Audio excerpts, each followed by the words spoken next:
Ustaz ya. Assalamualaikum warahmatullahi wabarakatuh. Waalaikumsalam. Ya, alhamdulillahirabbil wassalatu wassalamu ala asrafil anbiya'i wal mursalin wa ala alihi washabihi ajmain amma ba'du.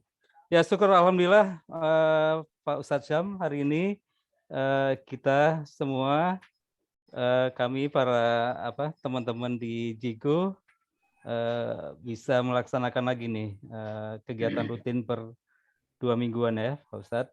Dan berkenan dengan Maulid Nabi Muhammad SAW, tema kita hari ini adalah syafaat baginda Rasulullah yang akan disampaikan langsung oleh Ustadz kita, Ustadz Syam. Baik, bagi yang mungkin baru malam ini ikut pengajian ini, sekilas info tentang Pak Ustadz kita. Beliau kelahiran Brebes 6 Mei 68, tahun 68 ya. Kebetulan Pak Ustadz ini sangat cinta IPB nih. Jadi beliau mulai dari S1, S2, dan S3 itu alumni IPB ya. Dan dari informasi yang tadi saya dapatkan, beliau pun cukup aktif nih sejak TPB dulu. Jadi mungkin udah banyak yang kenal Ustadz Syam ya. Saat ini beliau sebagai peneliti, senior peneliti, berkantor di Sukabumi, pernah mengikuti training sampai ke Jepang ya Pak Ustadz ya. Dan kegiatan non kedinasan menjadi pengajar bahasa Arab. Punten saya belum ikut Pak Ustadz di program bahasa Arabnya, insya Allah next saya bisa join juga. Ya. Baik Pak Ustadz, waktu dan tempat kami persilakan. Planningnya Pak Ustadz akan menyampaikan kajian selama 45 menit. Dan setelah itu kita perbanyak slot waktu untuk tanya jawab ya Pak Ustadz. Silakan Pak Ustadz. Terima kasih. Sallu ala Nabi Muhammad. Sallu alaihi wasallim. Baik, bismillahirrahmanirrahim. Assalamualaikum warahmatullahi wabarakatuh. Waalaikumsalam warahmatullahi wabarakatuh. Waalaikumsalam. Alhamdulillahilladzi arsala rasulahu bil huda wa dinil haqq liyudhhirahu 'ala dini kullihi wa kafa billahi syahida. Asyhadu an la ilaha illallah wa jalla wa ala wa asyhadu anna Muhammadan abduhu wa rasuluhu mukhtarul mustafa. Allahumma sholli wa sallim wa barik ala sayyidina Muhammadin wa ala alihi wa man tabi'ahum bi ihsan ila yaumil baqa amma ba'du. Ikhwani rahimakumullah, usikum wa nafsi bi taqwallah wa ta'ati la'allakum tuflihun. Puji syukur kita semua panjatkan kehadirat Allah Subhanahu wa taala atas limpahan nikmat dan karunia yang tidak terhingga kepada kita semua. Terutama nikmat iman dan Islam, sehingga kita istiqomah di dalam menjalankan agama tauhid ini insya Allah sampai akhir hayat. Mudah-mudahan Allah selanjutnya melindungi kita menjadi orang-orang yang husnul khatimah. Amin. Salawat dan salam semoga Allah limpahkan kepada junjungan kita, suri tauladan kita, Nabi besar Muhammad sallallahu alaihi wasallam, kepada keluarga beliau, kepada para sahabat beliau, dan kepada seluruh umatnya hingga akhir zaman. Dan kita sangat berharap oleh beliau, oleh baginda Rasulullah SAW, diakui sebagai salah satu dari umat beliau. Amin ya rabbal alamin. Amin. Rahimakumullah, izinkan saya untuk menyampaikan tema yang telah ditetapkan oleh Mas Imam Ghazali. Jadi sahabat saya yang mungkin lebih sering ketemu dulu ya, tapi sekarang jarang ketemu karena ada 3 imam yang saya kenal. Ada Imam Ghazali, ada Imam Suryadi, ada Imam Teguh Sabtono. Jadi ada 3 imam ya. Alhamdulillah ya, ternyata Allah memberikan nikmat di akhir kehidupan kita. Kita bisa silaturahmi setelah sekian lama ya, mungkin 30 tahunan terpisah dan ketemu sudah di atas usia di atas 50. Jadi usia yang sudah mulai bergeser ke ya menjelang maghrib lah ya, sudah mulai asar gitu. Karena kata Rasulullah, umuri ummati baina sitina wa sabaina. Jadi umur umatku itu antara 60-70. Jadi sedikit yang di atas 70. Artinya kalau kita sudah di atas 50 ya harus betul-betul sudah menyiapkan diri ya untuk mengarungi kehidupan sesudah dunia ini. Karena itu suatu kepastian. Nah, ikhwan rahimakumullah, saya menyampaikan syafaat baginda Rasulullah ini sebenarnya sudah yakin ya teman-teman sudah paham, tapi saya merefresh saja. Mudah-mudahan kita menjadi bagian dari umat beliau yang senantiasa ittiba, ya senantiasa mengikuti apa yang dibawa oleh beliau. Sebagaimana Allah memerintahkan kita untuk mengikuti apa yang dibawa oleh beliau. Allah berfirman, wa ma'atakumur rasulu fakhuduhu wa manahakum anhu fantahu. Apa-apa yang dibawa oleh Rasul kepada kalian maka kerjakan, laksanakan atau ikuti, dan apa-apa yang dilarang oleh baginda Rasulullah SAW maka tinggalkan. Jadi mengikuti Rasul adalah perintah dari Allah Subhanahu wa taala. Nah, ikhwan rahimakumullah, jadi saya akan menyampaikan ya secara sistematika saja, karena supaya tidak Islam bilang aclok-aclokan ya, jadi loncat-loncat. Jadi saya ingin menjelaskan dulu tentang apa itu namanya syafaat. Karena syafaat itu bahasa Arab ya. Kita ini ngomongnya sebenarnya sudah biasa bahasa Arab ya. Karena bahasa Indonesia yang kita biasa ucapkan setiap hari itu 60%-nya bahasa Arab. Cuman kita tidak sadar bahwa itu sebenarnya bahasa Arab. Belum lagi kalau kita sholat pasti pakai bahasa Arab. Ditambah lagi doa-doa kita pakai bahasa Arab. Cuman karena sudah terbiasa, kita kadang tidak ngeh artinya apa, ya. Termasuk kata syafaat. Kata syafaat ini sudah banyak kita dengar ya dari kita kecil. Misalnya. Tapi apa yang dimaksud dengan syafaat? Di dalam Al-Quran surat An-Nisa ayat 85 Allah berfirman, man yashfa' safa'atan hasanatan yakun lahu nasibum minha wa may yashfa' safa'atan sayyi'atan yakun lahu kiflum minha wa kana Allahu ala kulli syai'in muqita. Barang siapa atau siapa saja yang memberikan syafaat yang baik, niscaya ia akan memperoleh bahagian atau pahala daripadanya atau dari syafaat tersebut. Dan barang siapa memberi syafaat yang buruk, niscaya ia akan memikul bagian dosa daripadanya. Allah Maha Kuasa atas segala sesuatu. Nah, di ayat ini tidak dijelaskan syafaat apa di dunia atau di alam barzah, alam kubur atau di alam akhirat. Karena menggunakan lafaz, kita sudah belajar bahasa Arab kemarin, karena menggunakan kata yang nakiro atau kata yang undefinitif atau belum terdefinisi. Ditandai dengan tanwin, syafaatan hasanatan dan syafaatan sayyiatan. Jadi tidak dipakai alif lam, tidak ma'rifah. Sehingga syafaat di sini bisa mengandung pengertian yang sifatnya umum.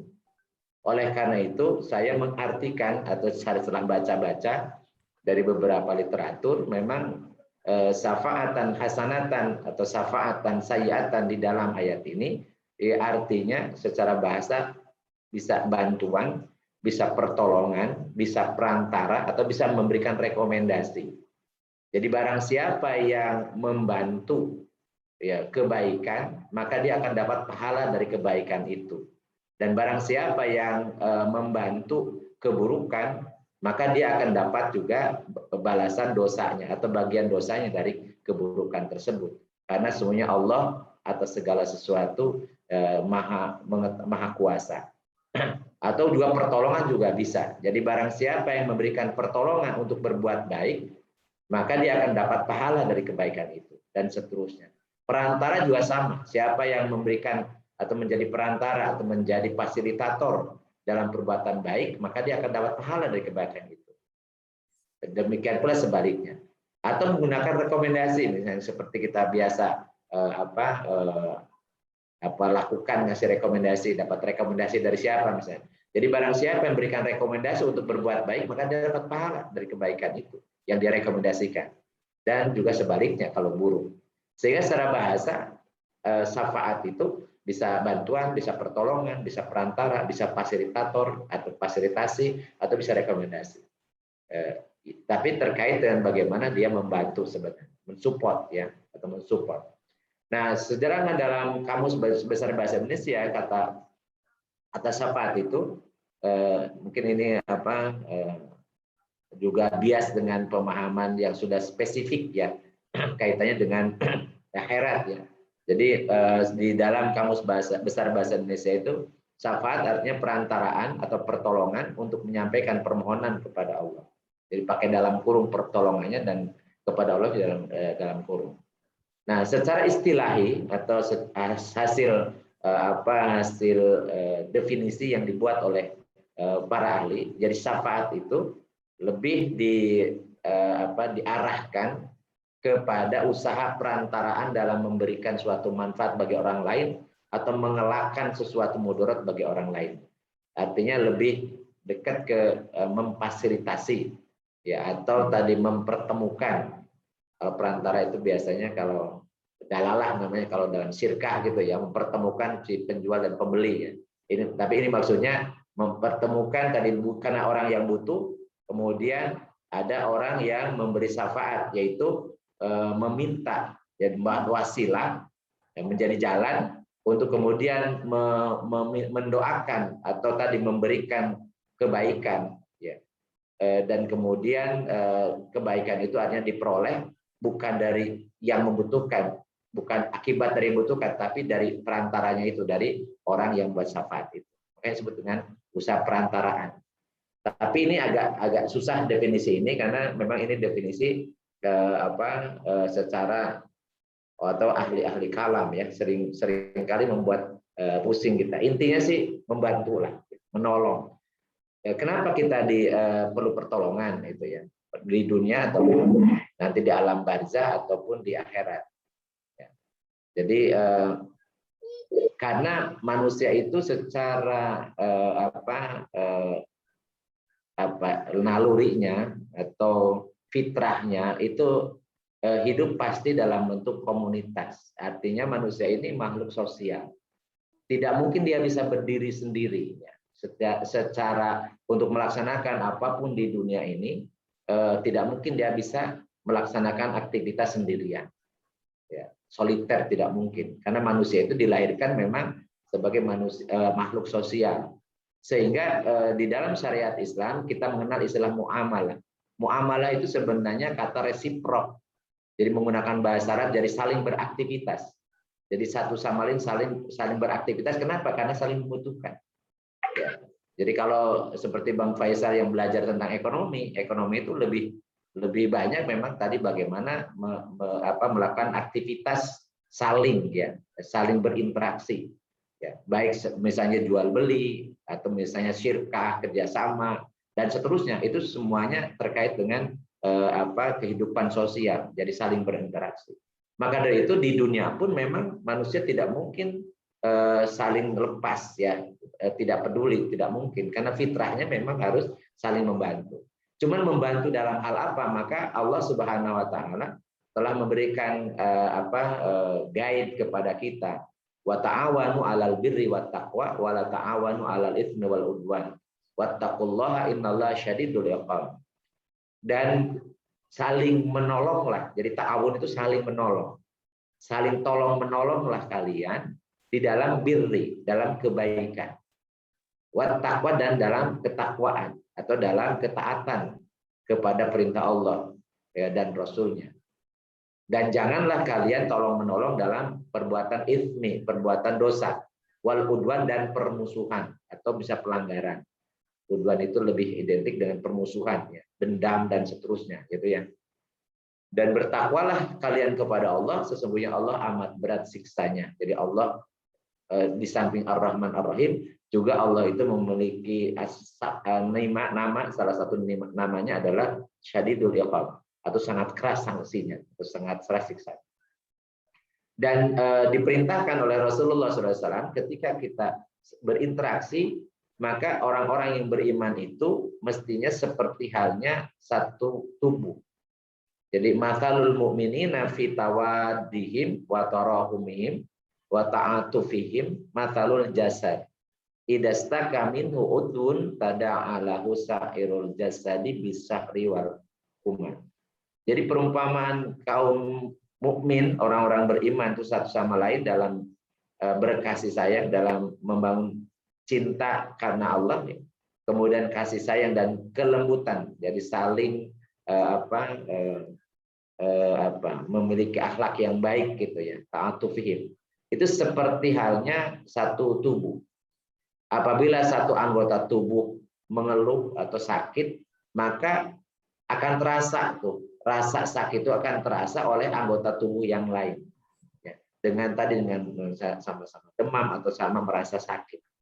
Itu perumpamanya. Dan Rasulullah juga mensyaratkan sempurna iman itu dengan saling mencintai. Jadi man kana yu'minu billahi wal yaumil akhir la yu'minu ahadukum hatta yuhibba li akhihi ma yuhibbu li nafsihi. Jadi Rasulullah mengatakan tidaklah sempurna iman salah seorang dari kalian sampai mencintai saudaranya yang yang seiman, orang yang beriman seperti halnya mencintai dirinya sendiri. Jadi memang saling memberi syafaat dalam pengertian bahasa tadi, saling membantu, saling menolong, saling memfasilitasi, saling merekomendasikan dan seterusnya dalam kebaikan dan ketakwaan, itu bagian dari perintah syariat. Ya. Jadi itu harus dilakukan oleh kita. Itu di dunia. Jadi maksud di sini adalah syafaat atau saling menolong, membantu di dunia untuk aktivitas keduniawian. Nah, lalu ketika kita sudah meninggal, meninggal itu sebenarnya keluarnya jiwa dari raga dan tidak bisa kembali lagi karena raganya sudah dicabut nyawanya oleh Ijrail. Itu meninggal atau mati.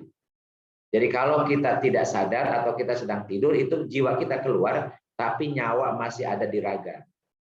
Jadi sebutnya tidur. Jadi Allah akan menahan jiwa seseorang ketika tidurnya, dan kemudian mengembalikan lagi jiwa itu ke dalam raganya bagi orang yang belum ditakdirkan wafat, belum ditakdirkan kematiannya sampai batas waktu yang ditentukan.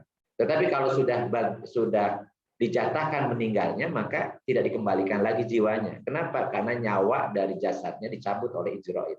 Itu yang sakaratul maut. Nah, ketika kematian tiba, maka aktivitas duniawi tidak akan mungkin berlanjut. Jadi putus semuanya, semua aktivitas dunia putus. Nah, dia masuk ke alam barzah, ya, yang kita juga akan mengalaminya dalam bentuk jiwa, ya, dalam bentuk jiwa. Nah, alam barzah atau alam kubur itu di mana? Walau alam. Tetapi di alam kubur itu atau di alam barzah itu alam tunggu atau masa tunggu sebelum datangnya hari kiamat, maka membutuhkan pertolongan, membutuhkan bantuan. Dan di alam barzah ini masih ada yang bisa diharapkan untuk pertolongannya, untuk bantuannya.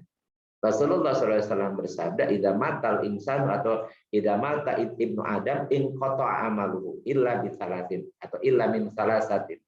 Min shadaqatin jariyatin wa ilmin yuntafa'u bihi wa waladin sholihin yad'u lahu. Apabila manusia itu meninggal, maka putus semua amalnya. Karena sudah raganya sudah nggak ada. Nah, mungkin dia beraktivitas, putus semua aktivitasnya. Kecuali ada 3 yang akan membantu dia, menolong dia, yang akan mengalir terus kepadanya di alam kubur, di alam barzah. Yaitu yang pertama, jadi sedekah jariyah. Sedekah jariyah ini sedekah yang dilaksanakan karena Allah sesuai dengan perintah Allah.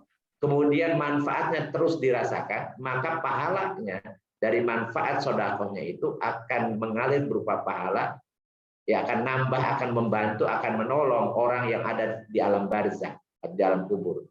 Kalau dia sedang disiksa, maka dengan pahala dari sedekah jariyah bisa diringankan siksanya atau bahkan diampuni dosanya.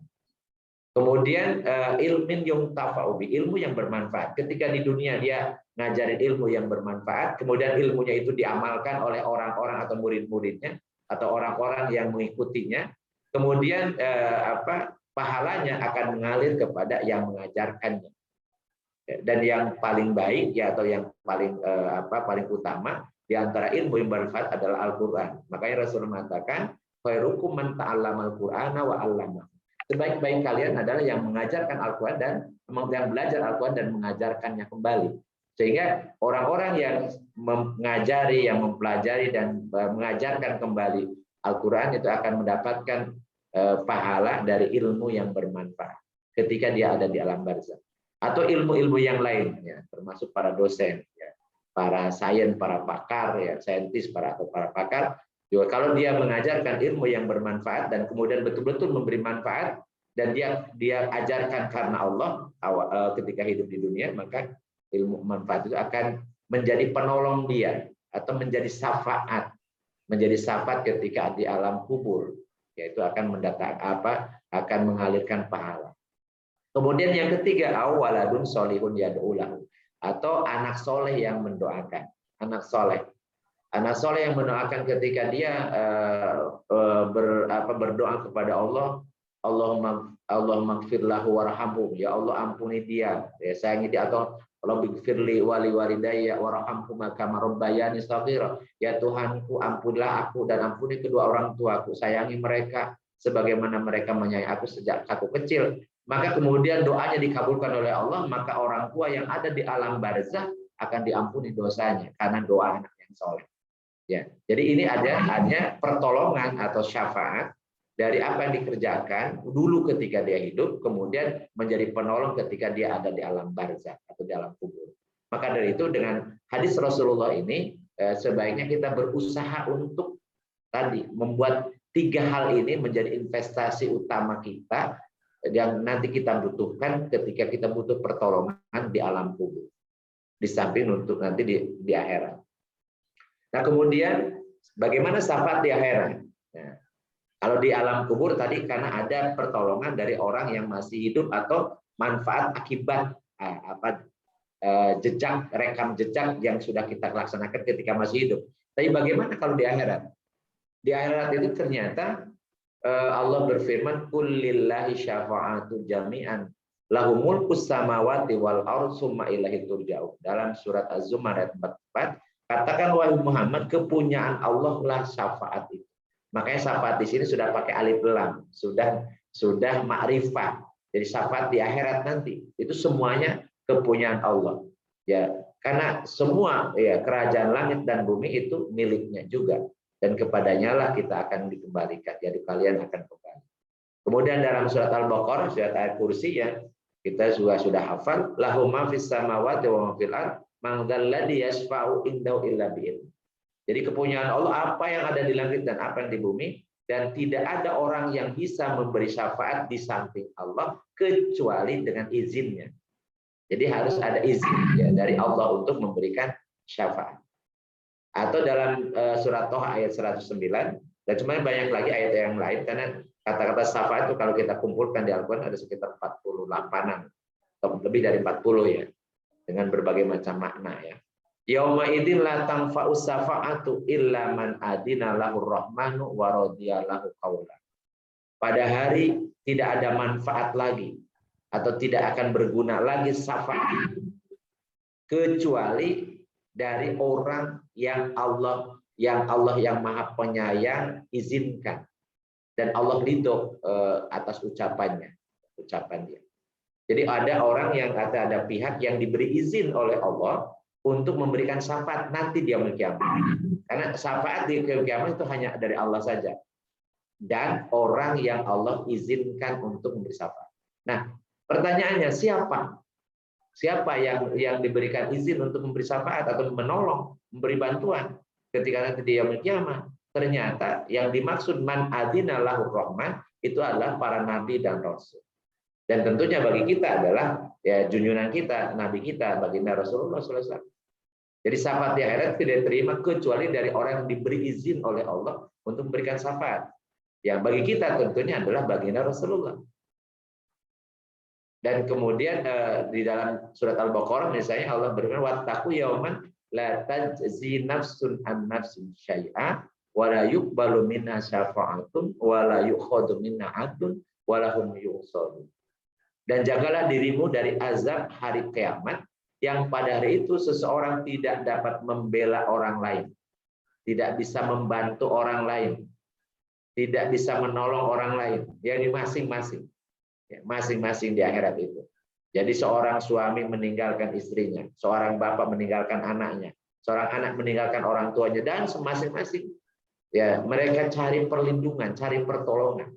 Apalagi disebutkan dalam hadis-hadis sahih bagaimana kondisi di padang mahsyar ketika matahari sangat dekat, ketika hamparan padang mahsyar itu yang tanpa ujung, yang kemudian panasnya luar biasa.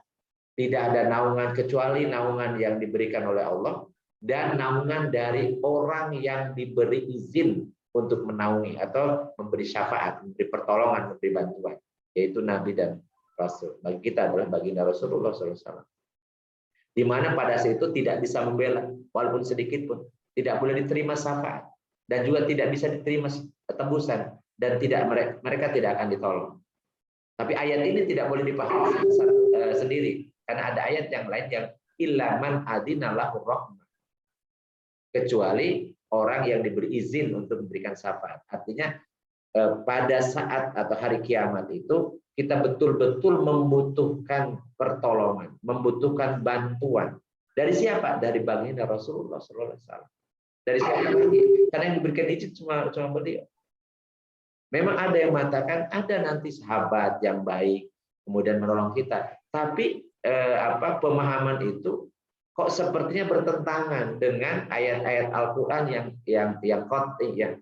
Karena tidak ada lagi yang atau mungkin sahabat yang mana gitu. Kalau tahu punya sahabat yang bisa menolong kita atau anak yang bisa memberi bantuan pertolongan, ya mungkin yang diizinkan. Cuman apakah pasti anak kita dapat kepastian diizinkan oleh Allah memberikan syafaat kepada orang tuanya? Atau misalnya sahabat kita. Kalau yang disebutkan dalam Al-Quran yang pasti akan bersyafaat adalah Al-Quran. Tapi Al-Quran yang seperti apa? Apakah Al-Quran hanya sebagai bacaan? Atau Al-Quran yang menjadi pemahaman dan dilaksanakan? Karena banyak manusia atau orang muslim, seorang muslim sekarang ini, yang dia orientasinya menghafal. Tapi isi kandungannya dia tolak, tidak dikerjakan. Apakah Al-Quran di posisi seperti itu akan berikan syafaat? Dia hanya bangga dengan hafalan, bangga dengan bacaan, tapi isi kandungannya tidak diikuti. Banyak bahkan orang menolak syariat Islam yang jelas-jelas ayat Al-Qur'annya seperti itu. Misalnya Allah wa halallahul bai'a wa harrama riba. Allah menghalalkan jual beli, mengharamkan riba. Padahal bisa jadi orang itu hafiz Quran tapi melaksanakan riba yang jelasnya diharamkan. Apakah pemahaman atau tadi bacaan Al-Qur'an dia itu menjadi syafaat ketika nanti di hadapan Allah atau tidak? Ya kita juga nggak tahu. Oleh karena itu yang dipastikan, yang dimaksud dengan memberi syafaat itu yang pasti adalah baginda Rasulullah SAW. Bacaan Al-Quran kita insya Allah akan bersyafaat kalau kita membacanya karena Allah dan kemudian kita konsisten melaksanakan isi kandungannya. Karena Al-Quran itu bukan hanya bacaan tapi sebagai hudan lil muttaqin, sebagai petunjuk. Ada petunjuk itu harus bukan hanya dibaca tapi dipahami dan dilaksanakan, baru berfungsi sebagai petunjuk. Tapi kalau hanya bacaan saja, ya hanya pengetahuan saja, bukan jadi petunjuk, hanya pengetahuan tentang petunjuk. Jadi ayat ini menegaskan kepada kita bahwa yang kita butuhkan nanti di akhirat itu memang pertolongan, bantuan, atau rekomendasi atau apapun maknanya, ya dari baginda Rasulullah SAW yang kita sebut dengan syafaat dari baginda Rasulullah. Dan Rasulullah SAW dalam hadis sahih menyatakan likulli nabiyyin da'watun mustajabatun fata'ajjala kullu nabiyyin da'watahu wa inni ihtaba'tu da'wati syafa'atan li ummati yaumal qiyamah fahiya na'ilatun insyaallahu man mata min ummati la yusyriku billahi syai'a. Beliau bersabda setiap nabi mempunyai doa yang mustajabah, yang dikabulkan, yang diijabah oleh Allah. Maka setiap nabi doanya itu dikabulkan segera dan langsung dirasakan oleh umatnya. Sedangkan aku, kata Rasulullah, menyimpan doaku. Jadi doa mustajabahnya entar gitu, tidak pada saat beliau ketika hidup. Kenapa Rasulullah menyimpan doanya itu? Untuk memberikan syafaat kepada umatku di hari kiamat.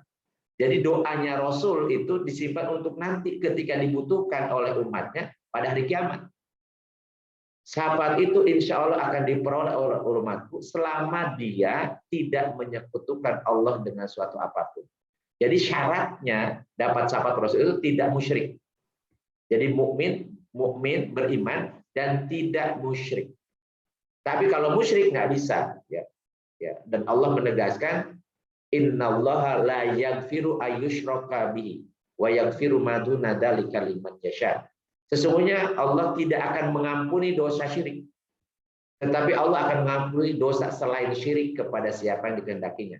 Maka dari itu, kalau orang yang musyrik ketika hidup di dunia, maka tidak akan mungkin dapat syafaat dari baginda Rasul. Karena Rasulullah menyatakan bahwa beliau akan berdoa kepada Allah pada hari kiamat, dan syafaat itu untuk umatnya, seluruh umatnya, selama dia tidak musyrik, tidak mempersekutukan Allah dengan apapun. Itu syarat yang pertama.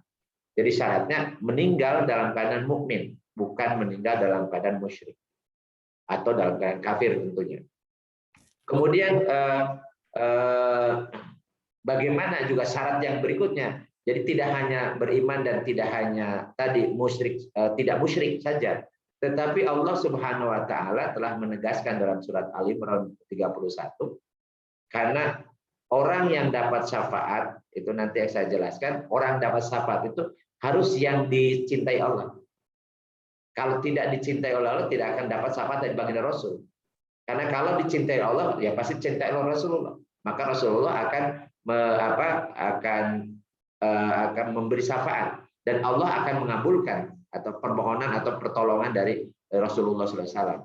Dan syaratnya ternyata ditegaskan dalam surat Al-Imran 31, qul in kuntum tuhibbunallah fattabi'uni yuhibbukumullah wa yaghfir lakum dzunubakum wallahu ghafurur rahim. Katakan wahai Muhammad, jika kalian mencintai Allah, maka ikutilah aku, ikutilah Rasulullah. Jadi ittiba Rasul. Maka kalau kita semua ittiba Rasul, ngikutin Rasul, maka yuhibbukumullah, maka Allah akan mencintai kalian. Dan bukan hanya mencintai, tapi wa yaghfir lakum dzunubakum. Allah akan mengampuni dosa-dosa kalian. Wallahu ghafurur rahim. Dan sesungguhnya Allah Maha Pengampun lagi Maha Penyayang. Jadi syarat yang kedua, setelah tadi tidak musyrik, supaya kita dapat syafaat dari baginda Rasul, adalah mengikuti Rasulullah, ittiba Rasul. Karena ini perintah dari Allah, dan ini menjadi syarat dan jawab syarat. Jika kalian mencintai Allah, maka ikutilah aku, ikutilah Rasul. Maka nanti Allah akan mencintai kalian dan akan mengampuni dosa kalian. Artinya, kalau tidak mengikuti Rasul, ya tidak mungkin dia dapat sayang dari Allah, tidak dapat pengampunan dari Allah. Oleh karena itu mengikuti Rasul, ittiba Rasul, dan itu menjadi inti biasanya dalam peringatan Maulid Nabi, meneladani Rasulullah, itu hal yang wajib dilakukan sebagai syarat dapat syafaat dari baginda Nabi Muhammad SAW. Cuman masalahnya nanti yang kita ini kan bagaimana kita meneladani Rasulullah. Jadi syarat mendapat syafaat baginda Rasulullah itu yang pertama memang Allah meridhoi orang yang memberi syafaat. Jadi dalam ini Rasulullah SAW pasti Allah meridhoi. Jangankan Rasul ya, para sahabat yang mulia pun ditegaskan dalam Al-Quran bahwa radhiyallahu anhum wa radu'an. Jadi mereka ridho kepada Allah, Allah ridho kepada mereka. Jadi radhiyallahu anhum, Allah ridho kepada mereka, mereka pun ridho kepada Allah. Itu para sahabat. Artinya apalagi Rasulullah SAW. Ya, pasti Allah meridhoi mereka, para sahabat, dan Allah meridhoi Rasulullah SAW. Yang kedua, Allah meridhoi orang yang diberi syafaat. Jadi ridho itu artinya senang. Ya, senang itu ya bentuknya mencintai. Dan tadi ya, bagaimana kalau kita ingin dicintai oleh Allah adalah kita ngikutin Rasul, ittiba Rasul. Dan yang ketiga, Allah mengizinkan pemberi syafaat untuk memberi syafaat. Jadi mengizinkan kepada Rasulullah untuk memberi syafaat kepada kita. Ya, kepada kita. Nah, oleh karena itu kita harus ya karena ini menjadi syarat bahwa Rasul akan memberi syafaat kepada kita. Syaratnya kita ngikuti baginda Rasul, maka kita harus tahu bagaimana cara ngikuti Rasul. Jadi bagaimana cara ngikuti Rasul, karena kalau ngikuti saja nanti jangan-jangan ada yang nggak boleh diikuti, malah bukan dapat pahala maka dapat dosa. Maka kita harus breakdown dulu ini apa yang dilakukan oleh Rasulullah harus dijelaskan dulu. Jadi ternyata apa yang dilakukan oleh Rasulullah ada 3 macam. Yang pertama adalah perbuatan yang berupa tabiat kemanusiaan atau namanya af'al jabiliyah atau sesuatu yang memang manusia biasa. Contoh misalnya ya bagi manusia, Rasulullah itu seorang laki-laki, ya kan? seorang laki-laki. Ya, kemudian orang Arab. Orang Arab laki-laki itu punya jenggot. Ya jenggot itu ya memang untuk laki-laki, perempuan nggak mungkin. Jadi tidak boleh memaksa misalnya perempuan karena ada sebutkan Rasulullah memelihara jenggot kumis, kemudian perempuan pun pakai beli obat jenggot supaya berjenggot, kan nggak mungkin. Karena memang ya manusianya kayak gitu. Nah, ada yang terjadi dengan syariat misalnya untuk membedakan. Jadi peliharalah untuk membedakan orang-orang non Muslim. Itu hukum syara'nya di situ membedakannya. Tetapi berjenggot atau tidak berjenggotnya ini jibiliyah. Atau bagaimana misalnya bahasa.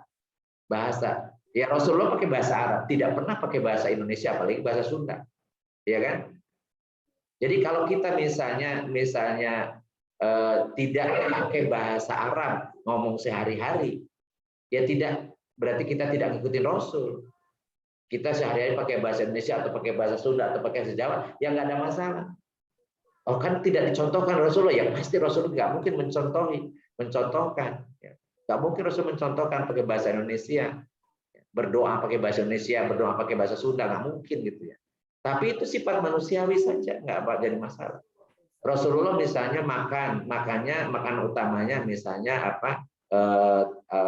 roti dari gandum misalnya, atau kurma, atau daging unta dan lain sebagainya.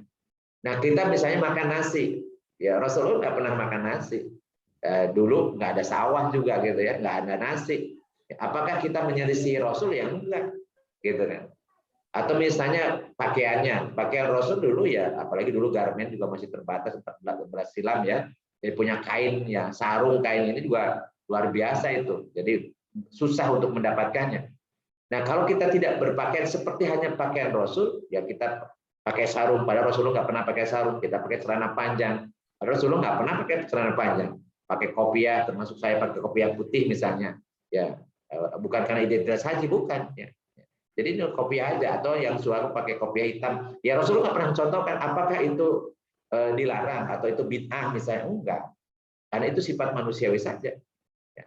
Demikian pula cara berdiri, duduk, makan, tidur, minum, berjalan dan seterusnya yang terkait dengan ini. Bahkan ada hal-hal yang terkait dengan ini yang sifatnya universal ya, seperti sains dan teknologi. Ya, baik itu bidang kesehatan dan semuanya, obat misalnya. Makanya sebenarnya tidak ada istilah tibun nabawi, pengobatan ala nabi, karena pada saat itu semua ya semasa Rasul yang nama berobat misalnya dengan habatus sauda, dengan kurma, dengan madu, ya semua yang non muslim pun ya obatannya itu gitu. Sama dengan misalnya bersiwak atau sikat gigi dulu. Pada saat itu ya bersiwak itu dengan kayu arak. Ya, karena belum ada pasta gigi atau sikat gigi misalnya. Atau yang lain-lain yang itu sifatnya memang yang sifatnya universal atau disebut dengan madaniyah ya. Yaitu mengikuti perkembangan sains dan teknologi. Dulu kendaraannya ada unta, ya, kemudian keledai misalnya. Sekarang beda. Pesawat, bisa kemudian mobil, kereta dan seterusnya. Yaitu kan perkembangan sains dan teknologi. Tidak dicontohkan oleh Rasulullah, ya memang enggak. Ya pada saat itu sains dan teknologi baru segitu. Jadi kita bukan berarti harus terus ngikutin sebagaimana yang dilakukan oleh Rasulullah. Jadi harus pakai unta kemana-mana, itu kan harus misalnya harus pakai kuda, kalau kemudian olahraganya memanah dan sebagainya, enggak seperti itu. Tapi kalau kita mau ikutin boleh sebagai bentuk Islam boleh saja. Tapi itu tidak wajib mengikutinya dan juga tidak sunnah. Jadi tidak wajib dan juga tidak sunnah. Ngikutinya boleh, mubah, silahkan untuk mau melakukan itu. Itu kaitannya dengan yang sifatnya jibiliyah atau uruf kebiasaan di situ. Yang kedua ada bahkan yang nggak boleh diikuti, namanya khususiat, khususan untuk Nabi. Dan itu hukumnya malah jadi haram. Misalnya Rasulullah itu biasa puasa wisol. Puasa wisol itu puasa tanpa berbuka. Jadi langsung. Begitu ada sahabat yang ingin ngikutin Rasulullah, melarangnya, nggak boleh. Karena aku diberi makan oleh Allah, jadi tidak merasa lapar gitu ya. Atau misalnya Rasulullah itu wajib sholat duha, wajib sholat witir, wajib sholat tahajud. Bagi umatnya sunnah hukumnya. Pokoknya sunnah. Atau misalnya istri Rasul itu jumlahnya 9. Ketika beliau wafat itu ada meninggalkan istri 9. Nah umatnya nggak boleh, malah haram, nggak boleh. Yang dibolehkan cuma 4. Ya, dalam surat An-Nisa, fankihu ma tobalakum minan nisa'i masna wa sulasa wa ruba'a fa in khiftum alla ta'dilu fawahidatan. Jadi ayat ini sebenarnya bukan sunnah Rasul untuk poligami, enggak ada indikasi sunnah. Bahkan kalau yang dilakukan Rasul itu khusus untuk Rasul. Bagi ngikutinya jadi haram, malah nggak boleh. Nikah lebih dari 4 nggak boleh. Dan jumlah 4 itu ternyata asbabun nuzulnya itu untuk membatasi jumlah maksimal istri yang dimiliki oleh seorang mukmin. Itu maksimal 4. Itu pun harus menikahi wanita yang baik, matobalakum, wanita yang baik-baik, yang thayyibah.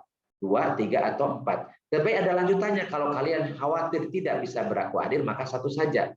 Fawahidatan, maka lebih utama punya istri 1 daripada lebih dari 1, 2, 3, atau 4. Karena punya konsekuensi harus adil. Harus adil.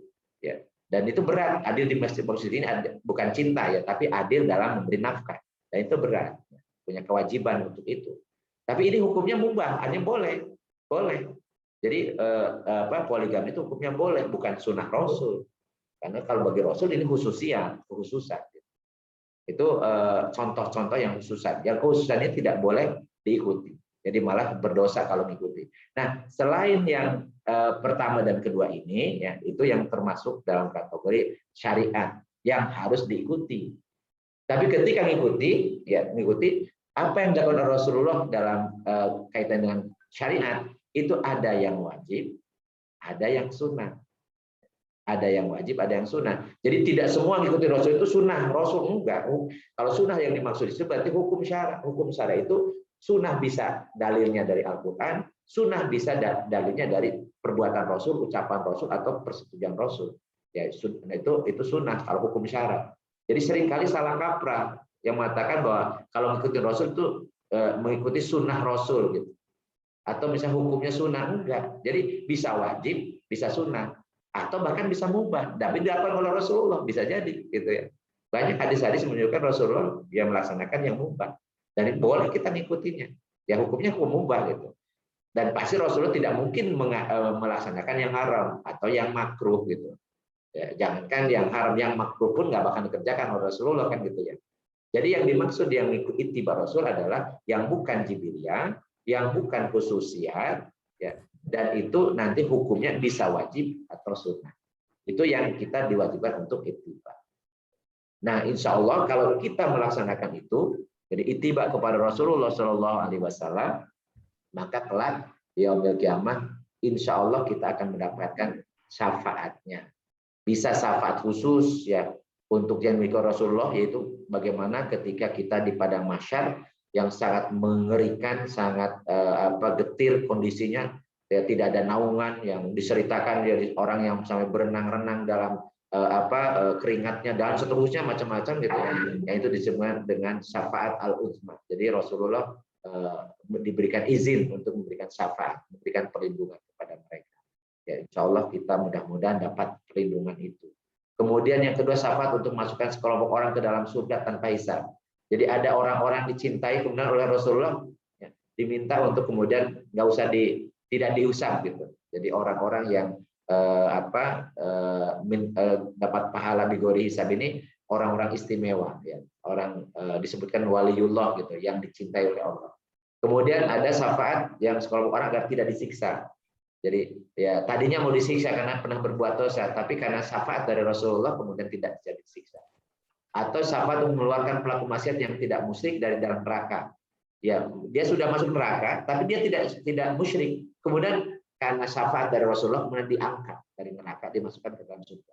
Itu bagian dari syafaat. Nah, kemudian yang kelima adalah dapat mengangkat derajat sekelompok orang di dalam surga. Jadi dia sudah masuk surga, tapi tingkatannya bisa naik. Itu karena syafaat dari baginda Rasulullah. Mudah-mudahan kita semua ini mendapatkan.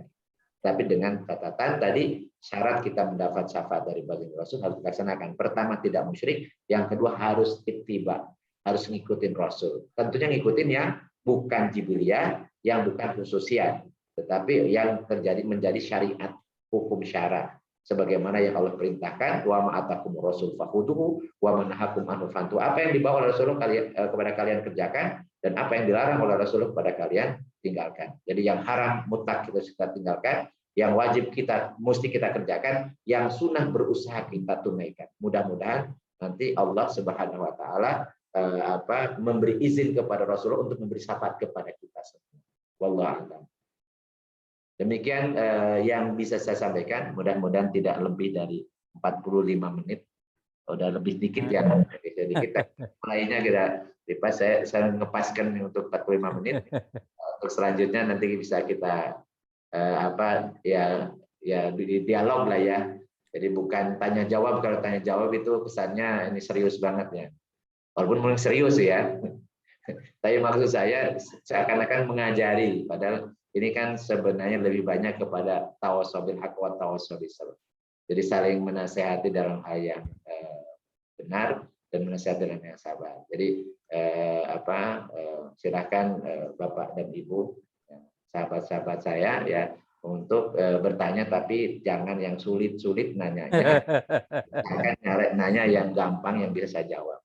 Saya kembalikan waktunya ke Bang Faisal, silakan. Ya, hatur nuhun Ustadz Syam. Masya Allah Ustadz, kita dapat pencerahan banget ya tentang syafaat baginda Rasulullah. Baik teman-teman, silakan nih yang mau menanyakan boleh langsung atau melalui chat. Silakan nih teman-teman semua.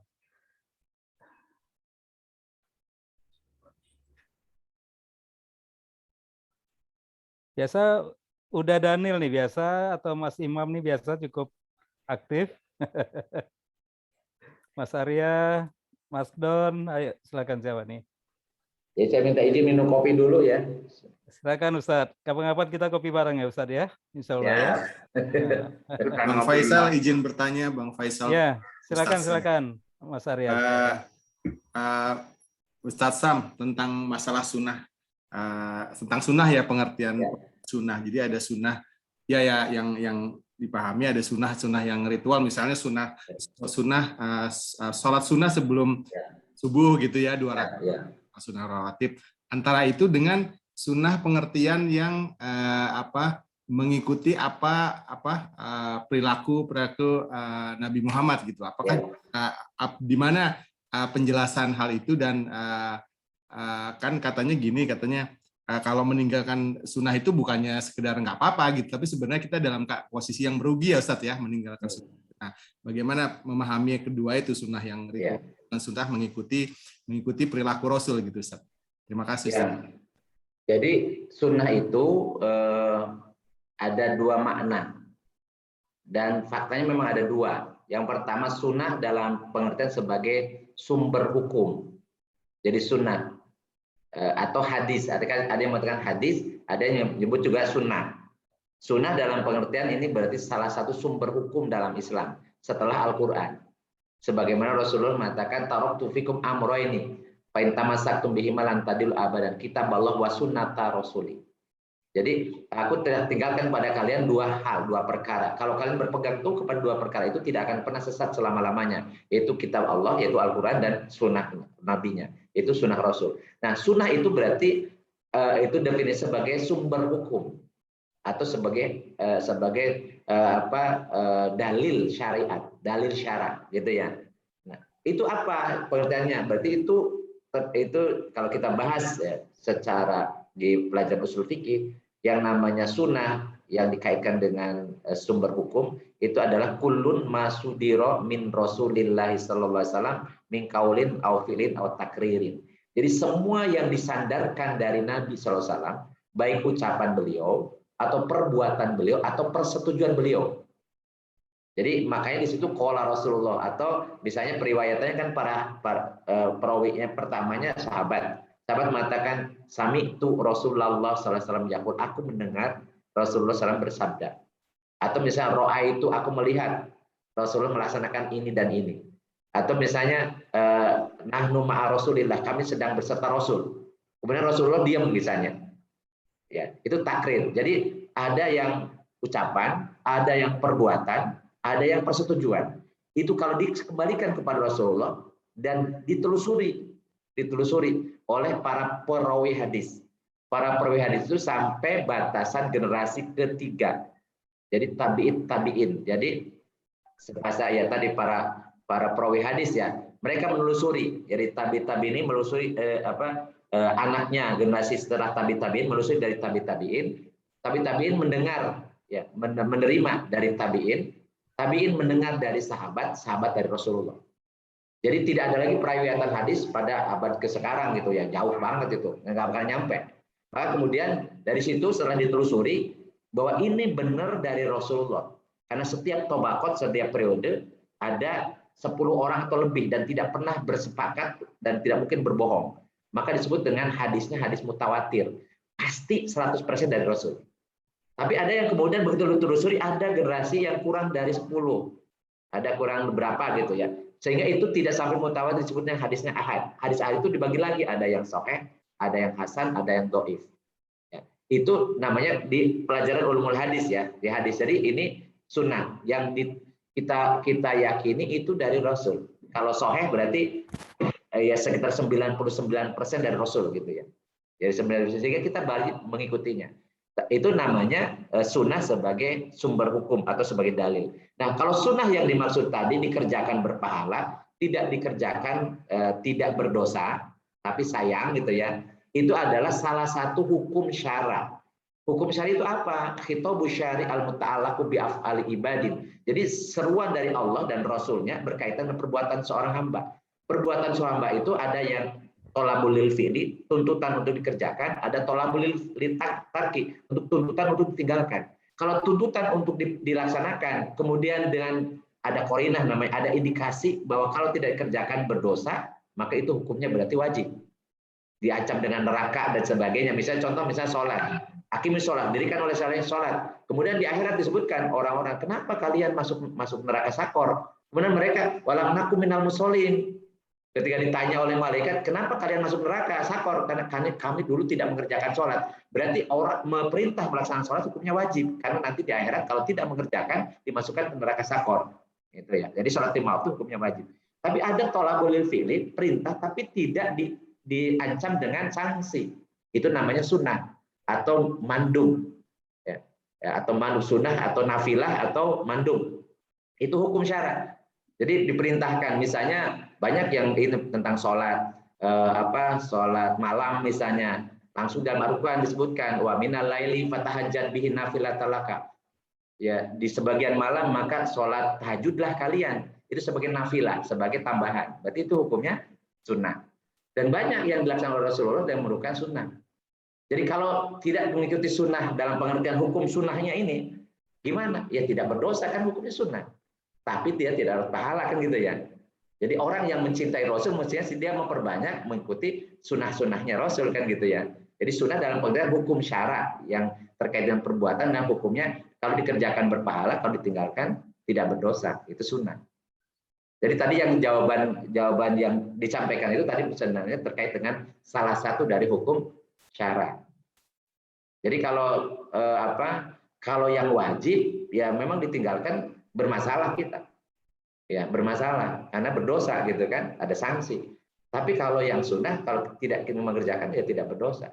Cuman kita tidak dapat bonus, tidak dapat keutamaan, tidak dapat pahala tambahan. Bang Faisal itu udah Daniel udah ganteng lagi nih Pak Ustadz nih. Udah Daniel silakan nih. Ya, terima kasih. Soalnya topiknya ini Rasulullah ya, syafaat ya. Betul. Jadi saya termasuk orang yang pengen ditarik tangannya gitu loh nanti. Amin, ya. Allah, amin. Ya, soalnya ya siapa sih yang akan ditarik ya? Dosanya banyak ya. Selama ini ibadahnya juga mungkin belum sempurna ya. Nah, begini kita sharing ya, Ustadz dan teman-teman semua. Saya hidup dari kultur yang mungkin kita tahu dari Minang ya, dari Minang yang kental dengan Muhammadiyah, which is itu pemahaman tentang bagaimana untuk lebih dekat ya, lebih hal-hal yang sifatnya kegiatan-kegiatan yang mengarah ke mengungkapkan rasa sayang ke Rasulullah itu memang jarang gitu loh. Makanya mungkin sudah berapa kali Pak Ustadz mungkin menyampaikan dan kita sesama Muslim mendengar, cuma minta diulang lagi nih Pak Ustadz Sam ya, biar saya semakin mantap gitu loh ya, semakin mantap bahwa cinta junjungan Rasulullah itu memang tidak percuma gitu loh ya. Karena ya jujur saat ini kan kalau boleh bicara ini banyak kontroversi juga ya Pak Ustadz ya. Antar sekian komunitas ya, malah yang lebih ekstrim antar beberapa negara juga berbeda gitu ya. Antara ya saya nggak mau membahas yang lebih tajam ya. Dari Saudi juga dengan Yaman juga berbeda gitu ya. Di belakang saya ini juga kita punya guru dari Yaman ya. Juga kadang-kadang ada pendapat yang kontroversi terhadap pemahaman kecintaan terhadap Rasulullah. Ya. Itu yang pertama. Mungkin Ustaz Sam tahulah kemana arah saya ya. Ya. Jadi kami ini kan bukan orang-orang yang kuat pemahaman Islamnya ya, mungkin masih dangkal gitu loh. Jadi agak bingung gitu. Kalau saya secara hati mantap Ustaz ya. Cuma ya bagaimana kita menangkal pendapat-pendapat yang mungkin agak sedikit berbeda dengan kita. Padahal agama kita sama gitu loh ya. Junjungan kita sama. Rasulullah kita sama. Yang terakhir Nabi Muhammad Rasulullah. Ya, tapi kok sampai ada ke sana ya tajamnya perbedaan ya. Kemudian syafaat ya. Syafaat saya sangat yakin dengan syafaat walaupun mungkin ada beberapa orang juga yang belum ya dengan hal-hal yang tertentu yang bisa kita lakukan ya.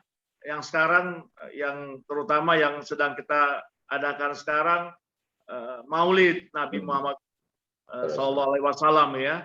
Nah, mungkin nanti bisa dipertajam lagi biar teman-teman yang saya nggak tahu ya apa pemahamannya berbeda, kan kita sesama Islam ya, mungkin bisa dikasih clue nih yang sederhana sehingga benar-benar syafaat itu memang ada gitu loh Ustadz ya, gitu, terhadap kita yang benar-benar meyakini itu. Toh juga kan Rasul kita sama, agama kita sama. Dari saya seperti itu ya Ustadz, nggak usah yang berat-berat, tapi ya mungkin jawabnya agak berat nih. Silakan Pak Ustadz. Terima kasih. Assalamualaikum warahmatullahi wabarakatuh. Makasih udah Daniel. Warahmatullahi wabarakatuh. Tadi pada saya udah bilang ya kalau dibikin pertanyaan jangan yang susah-susah. Jadi ini dari itu dari awal ini bikin pertanyaan susah gitu ya. Ya saya kalau saya sih orangnya biasanya terbuka aja, jadi nggak usah yang aling-aling. Maksudnya tentang Maulid Nabi gitu ya. Maulid Nabi, tentang peringatan Maulid Nabi, apakah ini bid'ah atau bukan, kan gitu ya. Karena menggunakan dalil kullu bid'ah dolalah wa kullu dolalatin finnar. Jadi gara-gara Maulid Nabi memperingati Maulid Nabi masuk neraka gitu ya maksudnya. Udah dalil gitu kan maksudnya kan ya. Arahnya ke sana. Iya kan? Maksudnya gitu ya. Atau bisa juga dibilang kayak buang-buang waktu gitu loh Ustaz ya, nggak ada gunanya gitu ya. Kalau mungkin enggak ya, seolah-olah tidak ada gunanya padahal kita meyakini itu manfaatnya banyak gitu loh. Silakan Ustaz.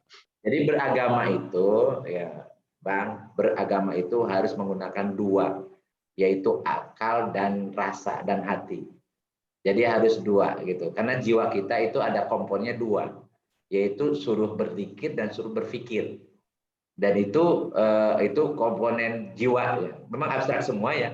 Jiwa kita ada dua yang berfungsi di situ, yaitu hati atau kolbu dengan akal. Akal itu tidak identik dengan otak. Otak itu salah satu perangkat akal saja gitu ya. Jadi beragama tidak cukup hanya dengan akal.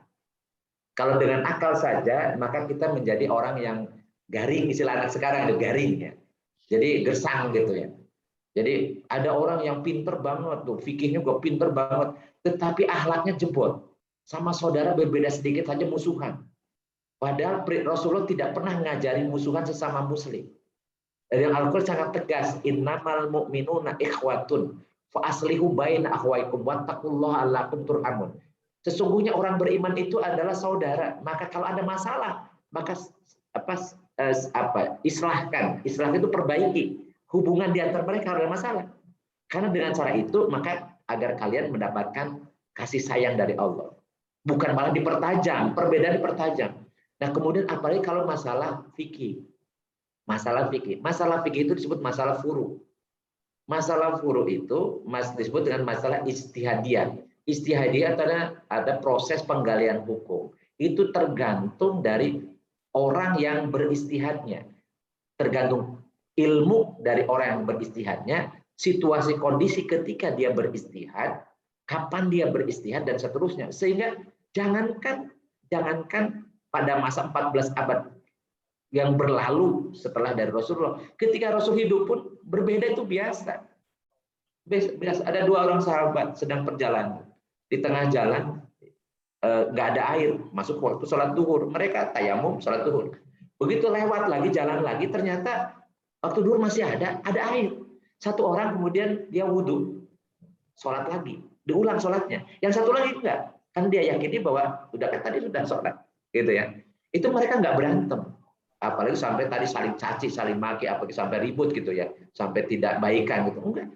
Begitu sampai ke Madinah, ditanyakan kasus kepada Rasulullah, apa jawaban Rasulullah? Rasul itu senang banget gitu ketika disampaikan, Rasulullah senyum dan mengatakan, engkau yang sholat lagi dapat pahala tambahan, engkau yang tidak sholat lagi sah sholatmu dengan tayamum. Selesai.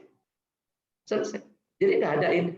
Dan Pak, di antara para sahabat misalnya Umar sama Abu Bakar sering berbeda, tapi mereka tidak pernah menjadikan permusuhan, perbedaan di antara mereka. Jadi bahkan ketika akan Khalifah Abu Bakar akan memerangi orang kaum yang tidak mau membayar zakat, itu keras. Umar itu mencegah, jangan. Berbeda pendapat itu sangat keras sekali. Tapi begitu, karena yang punya otoritas adalah Abu Bakar As-Siddiq, maka kemudian jalankan, diperangi itu orang yang tidak bayar zakat itu. Kemudian di kemudian hari sudah selesai, kemudian Umar mengatakan benarlah apa yang dikatakan oleh Abu Bakar. Jadi mereka berbeda itu tidak sama sekali mengganggu harmonisasi hubungan persaudaraan, persahabatan. Saling mencintainya itu tidak pernah. Nah, nggak tahu kalau sekarang ternyata tadi beragama tidak dengan akhlak, tidak dengan ini, dipaksakan harus sama gitu loh. Begitu misalnya berbeda, udah dimusuhi. Nah, padahal memusuhi itu haram hukumnya. Memusuhi sama muslim itu haram. Karena gini, orang yang tadi apalagi yang pemarah, yang marah, kemudian orang benci gitu, itu kan tidak akan mungkin ada di surga.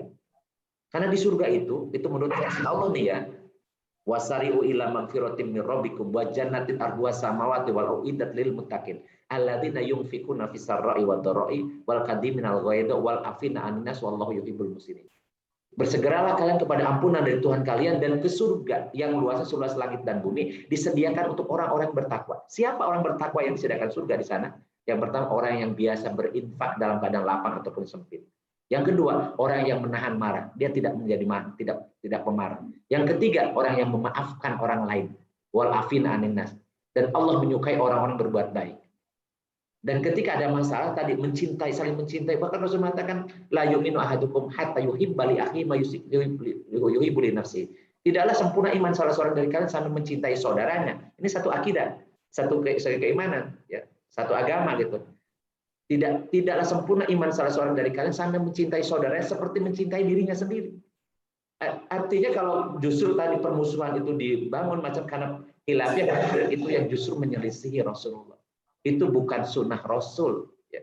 Bukan ajakan untuk mengikuti sunnah Rasul. Karena Rasulullah itu tadi saya sampaikan tadi hadisnya, itu menyuruh kita ini seperti satu tubuh yang saling senasib sependeritaan, saling membantu, saling menolong, gitu. Diperintahkannya untuk itu, bukan saling bermusuhan.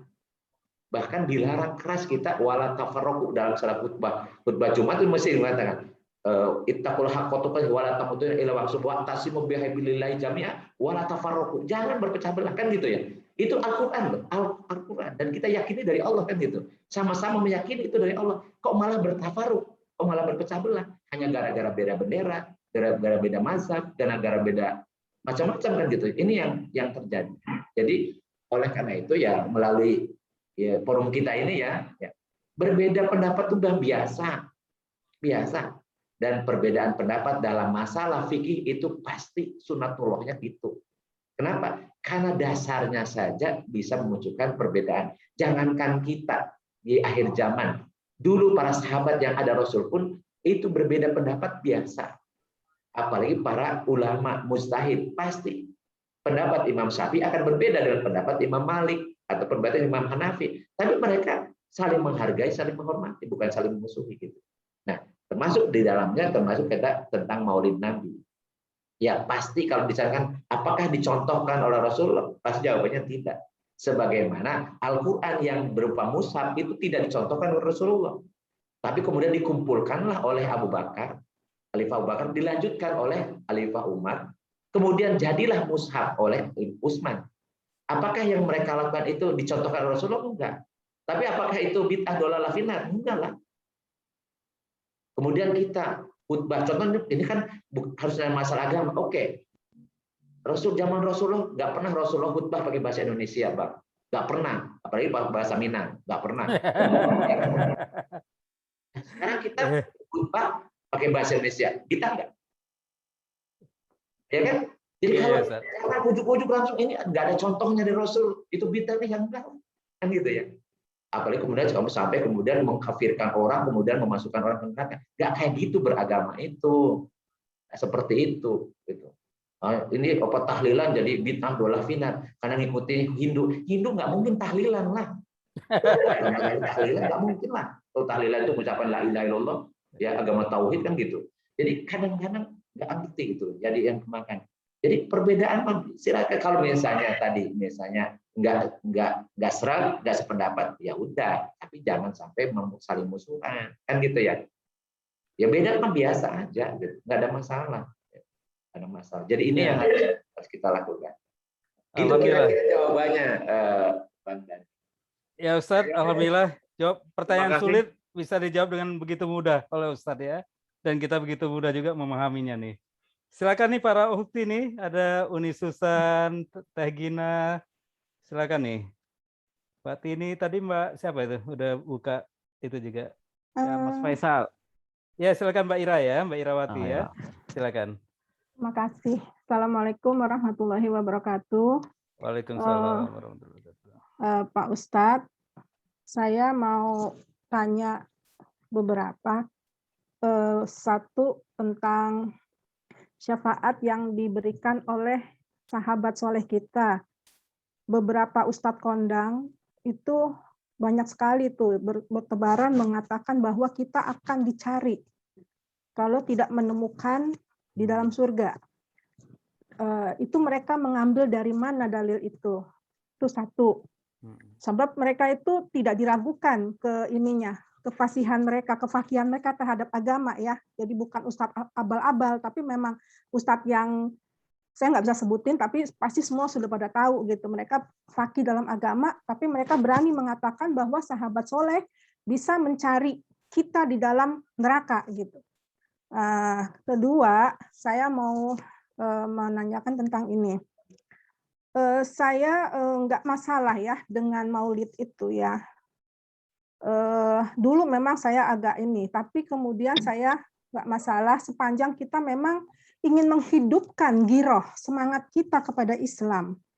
Yang saya kritisi, yang saya sedihkan adalah itu hanya ritual-ritual, pemujaan-pemujaan, tapi dalam keseharian, syariat itu tidak ditegakkan.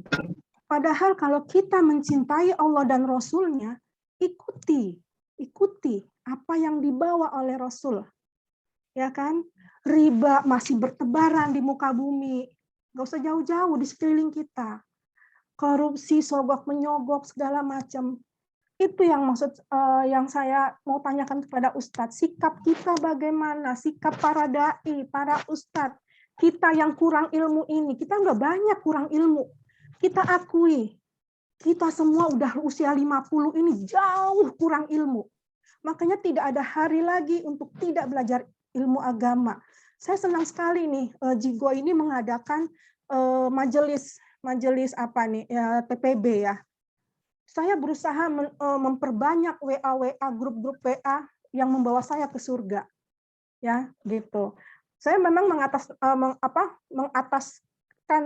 ukhuwah di atas segalanya ya. Betul kata Pak Ustadz. Ketika kita berbeda, kita tidak saling menonjok, tapi kita hanya meluruskan karena agama itu adalah nasihat. Itu saja sih. Jadi saya mohon kepada Pak Ustadz Sam, bagaimana ini? Jadi makna dari perayaan-perayaan Maulid ini kepada penerapan daripada apa yang dibawa oleh Rasulullah yang sudah 1400 tahun lamanya Dan sudah sempurna Islam itu hadir kepada kita. Demikian Pak Ustadz, terima kasih pencerahannya. Assalamualaikum warahmatullahi wabarakatuh. Waalaikumsalam warahmatullahi wabarakatuh. Atur nuhun, Mbak Ira. Sama-sama. Jadi senang kalau akhwat itu semangat. Jadi saya senang. Jadi memang kalau ke ibu-ibu nih Bang Daniel ya atau Bang Faisal dengerin kalau lagi ini karena memang semangat itu kan. Dengerin. Jangan ujug-ujug bantah, nggak boleh. Dengerin dulu gitu ya. Kewajiban para suami dengerin. Pokoknya kalau cerewet istri kita bagus, berarti istri kita itu menginginkan kita ini jadi orang baik kan gitu ya. Dengerin, jangan dibantah. Amin. Kalau salah akui, minta maaf gitu ya. Itu ini ya. Dan tadi yang disampaikan itu ya memang benar yang disampaikan, cuman gini, nggak boleh kita mengeneralisir gitu ya. Jadi kalau misalnya bid'ah yang mananya, kemudian misalnya yang dolalah yang mananya, kemudian mana yang ini yang hasanah yang mana. Kita ini kadang-kadang seringkali generalisir, langsung to the point gitu ya, dan lebih banyak menjustifikasi, mengejas orang, memvonis gitu ya. Padahal kita belum klarifikasi ya. Yang salahnya di mana? Kalau saya biasa gitu, kalau misalnya orang dengar ini, nah saya jelaskan, kalau misalnya tahlilan, saya jadi ustadz tahlilan nih. Saya biasa tahlilan ya. Dulu memang saya juga antipati, mahasiswa dulu keras-keras saya itu, gitu kan. Pokoknya bid'ah, dolalah, finar gitu ya. Jadi tapi proses kan. Terus saya tulis apa sih sebenarnya yang bermasalahnya. Terus saya pelajari gitu ya. Ternyata Rasulullah itu memerintahkan kepada kita, kalau ada orang yang kena musibah, kita suruh menghibur mereka gitu ya, memberikan motivasi, memberikan semangat gitu ya, dan mendoakan yang meninggalnya. Ya. Mendoakan, makanya diajarkan doa untuk meninggal orang meninggal. Kalau laki-laki Allahumma ighfir lahu warhamhu wa'afihu, itu kan diajarkan oleh Rasulullah kan gitu. Kalau perempuan Allahumma ighfir laha warhamha wa'afihu, itu kan doa yang diajarkan oleh Rasulullah. Artinya kita diperintahkan untuk mendoakan. Nah, cuman caranya apakah ini termasuk bid'ah atau tidak? Maka kita klarifikasi dulu, mana kira-kira yang salah, mana yang kita yang benar. Ya, tidak otomatis pokoknya tahlilan bid'ah, dolalah, binar, nggak bisa kayak gitu, karena faktanya walaupun judulnya namanya sama tahlilan, faktanya bisa berbeda-beda. Ada di satu daerah memang sudah bid'ah gitu ya, ada gitu. Tapi di satu daerah lain enggak, tapi namanya tahlilan juga gitu kan. Jadi ini yang meminta kepada kita agar kalau ataupun kita misalnya berbeda dan itu menurut penilaian kita salah, klarifikasi dulu salahnya di mana dan lemahnya di mana. Bisa jadi sebenarnya ilmu kita yang belum nyampe gitu ya. Seperti tadi misalnya Mbak Ir menyampaikan kan gitu ya, seperti ada seorang penceramah yang terkenal yang faqih fiddin ya, itu penguasaan hadisnya dan sebagainya, dia mengatakan bahwa sahabat soleh itu bisa memberi syafaat kepada sahabatnya, bisa menarik misalnya dari neraka, bisa diangkat jadi masih penghuni surga gitu ya. Coba cari macam-macam. Dulu saya juga sama itu, kok bisa kan disebutkan itu hanya Rasul, tapi ternyata ada lafaz ilaman adzina lahu rahman. Ilaman adzina, man itu karena saya karena belajar bahasa Arab ya, man itu adalah isim mausul atau isim mausul lil akal, isim mausul untuk orang yang berakal.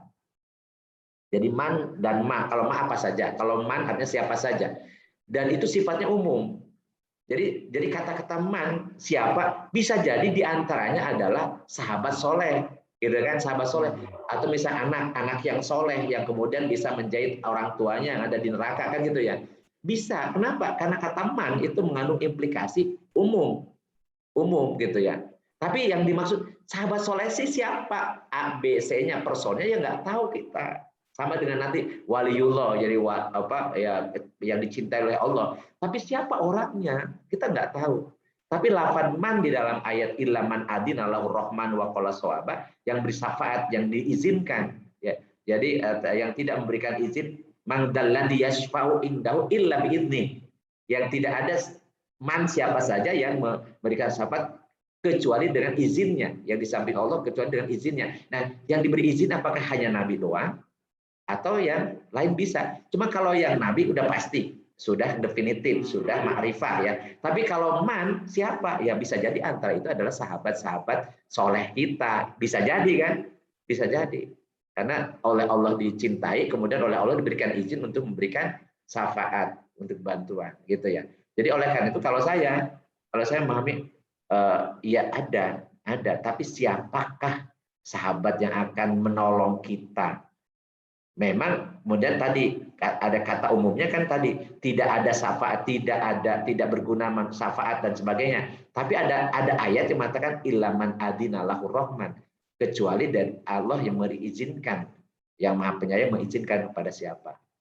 Itu kurang lebih ya dari ini. Dan bagaimana kalau kita melihat ada yang kesalahan-kesalahan, kerusakan-kerusakan yang kalau saya pesan ya ke para dai, kepada orang-orang yang berilmu lah, hindari viral-viral video-video yang itu pasti akan bukan pro kontra. Kenapa? Karena masyarakat kita ini masyarakat yang kita pahami lah.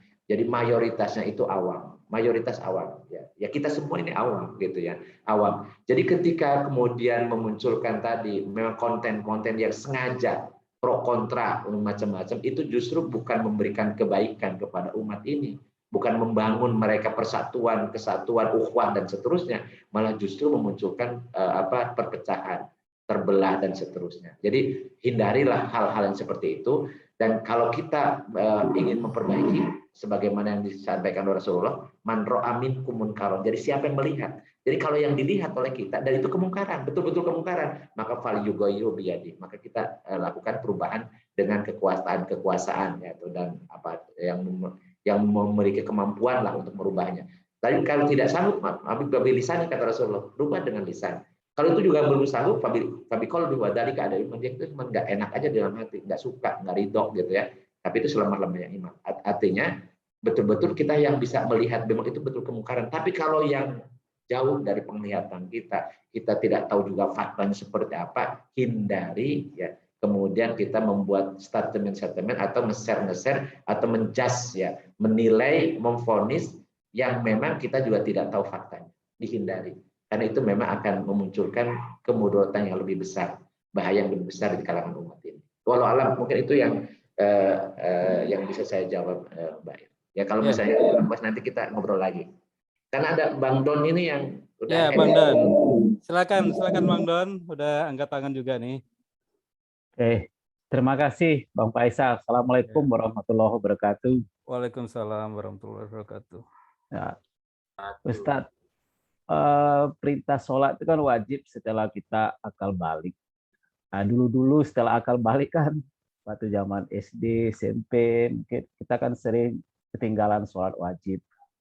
Nah, sekarang ini bagaimana gitu dengan ketinggalan sholat pada saat masih kecil itu? Karena sholat itu kan perintahnya wajib. Jadi apakah bisa diganti atau cukup dengan memohon ampunan atas sholat yang dulu tidak dilaksanakan atau gimana itu Ustadz penjelasannya? Terima kasih. Baik. Para ulama ini berbeda pendapat. Jadi saya nggak apa-apa jadi berbeda pendapat. Yang pertama pendapatnya ada semua kemaksiatan yang telah lalu cukup dengan tobat, tapi tobatnya tobat nasuha. Ya, tobat nasuha. Tobat itu sebenarnya karena memohon ampun kepada Allah atas dosa yang pernah kita lakukan. Salah satu dosa adalah tidak mengerjakan yang wajib. Jadi bukan hanya mengerjakan yang haram, tapi tidak melaksanakan yang wajib itu juga dosa. Jadi Rasul mengatakan at-taibu minad danbi kamala dan balahu. Orang yang bertobat dari dosa seperti orang yang tidak punya dosa. At-taibu minad danbi al-aidu ilahi kamana mustahzi'u bi rabbi. Tetapi orang yang bertobat dari dosa, kemudian mengulangi dosanya, itu seperti orang yang perolok-olok Tuhannya. Jadi kita atau pendapat yang pertama itu kita diminta untuk tobatan nasuha. Syaratnya adalah berhenti dari maksiatan itu. Artinya kalau dulu misalnya suka belang bentong sholatnya, sekarang nggak lagi belang bentong, gitu ya. Kemudian menyesal. Kenapa dulu kok meninggalkan sholat gitu ya. Kemudian yang ketiga, tidak bertekad tidak akan mengulangi lagi dosa itu. Maka Allah akan ampuni. Ya. Jadi Allah berfirman, "Qul ya ibadiyalladzina asrafu ala anfusihim la taqnatu min rahmatillah, innallaha yaghfiru dzunuba jami'an innahu wal ghafurur rahim." Katakan wahai Muhammad, wahai hamba-hambaku yang telah terlanjur berbuat aniaya pada dirinya, telah berlanjur berbuat maksiat maka jangan berputus asa dari kasih sayang Allah, karena sungguhnya Allah akan mengampuni semua dosa. Kenapa? Karena Allah Maha Pengasih lagi, Maha Pengampun lagi Maha Penyayang. Innallaha ghafurur rahim. Jadi selama nyawa belum ada di tenggorokan, selama matahari belum terbit dari sebelah barat, pintu tobat terbuka. Allah Maha luas tobat, ampunannya. Nah, tetapi ada pendapat ulama yang lain tidak cukup hanya tobat, tetapi harus mengqadha. Walaupun ini juga bingung dasarnya apa kan gitu ya. Karena qadha salat itu kalau ketiduran atau bisa kelupaan gitu ya. Kalau ketiduran, kelupaan atau pingsan misalnya. Pingsan nggak mungkin ya. Jadi agak berat dasarnya, walaupun ya itu ada yang berpendapat seperti itu, sehingga dia ngulang-ulang sholatnya. Jadi sholat asar 2 kali, sholat subuh 2 kali, kan agak ini dari sisi pandangan secara fikih ya, kok bisa seperti itu gitu.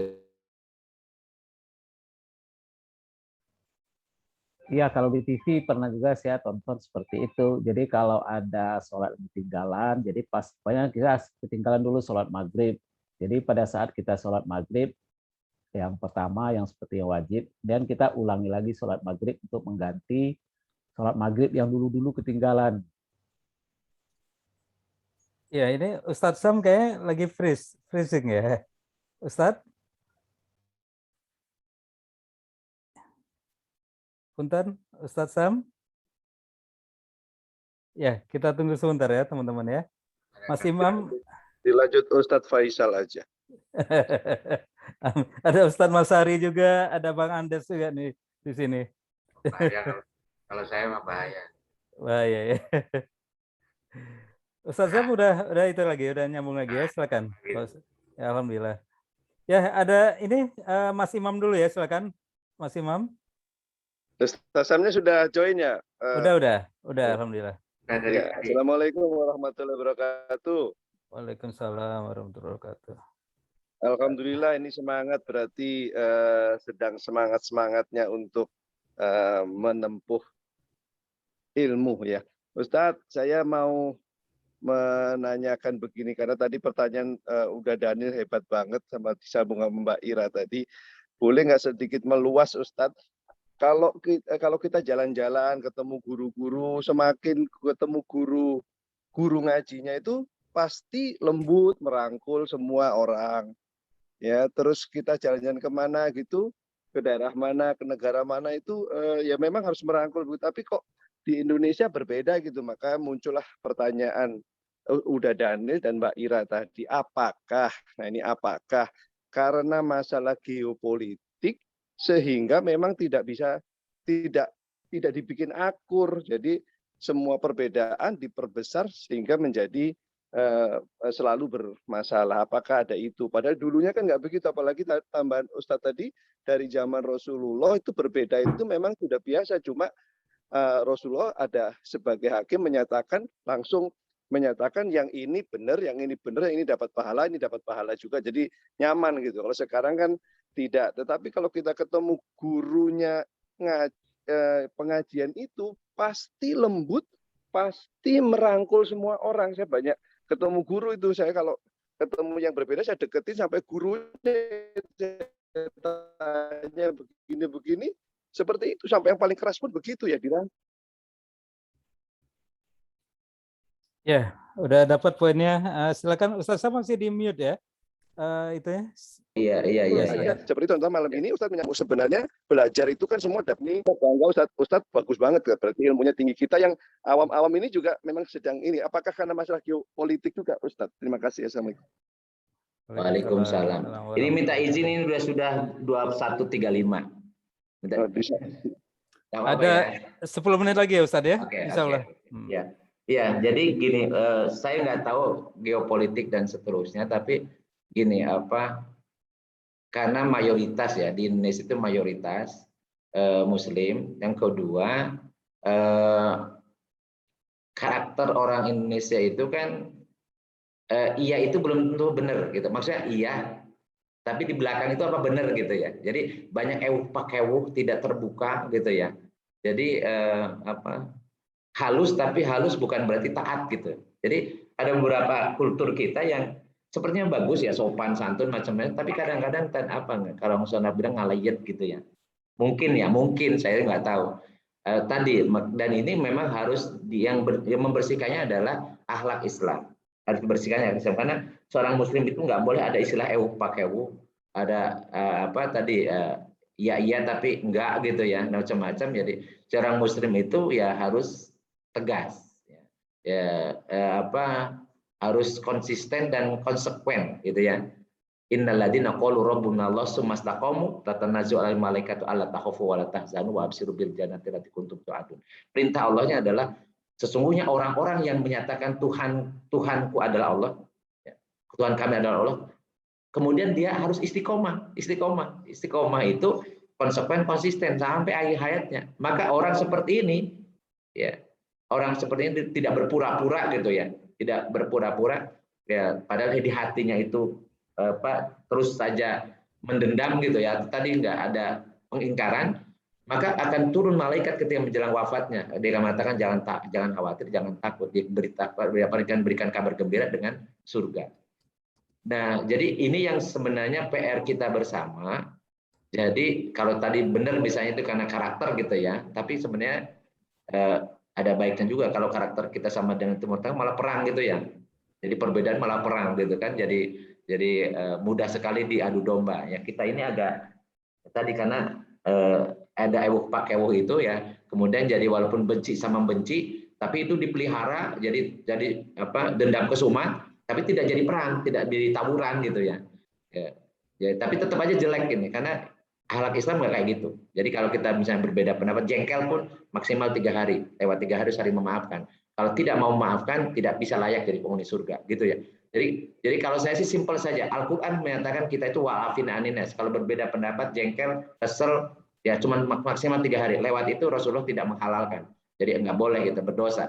Jadi sebenarnya kalau kita beragamanya dengan akal dan dengan hati, dengan jiwa ya, dengan jiwa dijiwai betul. Maka ya kondisi-kondisi seperti ini sebenarnya akan hilang. Apalagi kalau orang yang berilmu ya, mestinya semakin berilmu ya semakin lembut gitu. Karena gini, Rasulullah SAW pun disampaikan dalam Al-Quran gitu, kalau sekiranya tidak karena rahmat Allah engkau lembut kepada mereka, dan kalau seandainya engkau itu keras hati, pasti orang-orang di sekelilingmu akan lari gitu ya. Jadi makanya Rasul mengatakan basyiru walatun nafir, berikan kabar gembira, jangan diberikan ditakut-takuti sehingga lari. Ya kan? Jadi mudahkan, yasiru walatu asiru, mudahkan. Dalam beragama itu mudah. Jangan dipersulit. Jadi kalau ini susah, saya kemarin juga mau kurban aja, yang mau kurban tidak boleh motong rambut, tidak boleh motong kuku, macam-macam. Orang mau berkurban, orang kurbannya itu saya bilang yang nggak boleh itu kalau kita lagi pakai kain ihram sebagai muhrim di Makkah, sedang umroh atau sedang haji, ya kita tidak boleh motong kuku macam kalau mau berkurban. Tapi kalau di Indonesia kan tidak pakai kain ihram kita. Ya ini memang pemahaman terhadap hadis. Ya tapi pemahaman kan dilihat dulu bahasanya, dilihat juga asbabun urunnya atau harus nujulnya dan seterusnya. Dan ada perbedaan pendapat. Ya sudah kalau saya bilang kalau Anda memang mengatakan seperti itu, bagi Anda tidak nyukur, tidak macam-macam. Tapi kalau saya yang memahami, ya saya cukur rambut, saya potong kuku, nggak ada masalah. Karena agama itu sebenarnya mudah.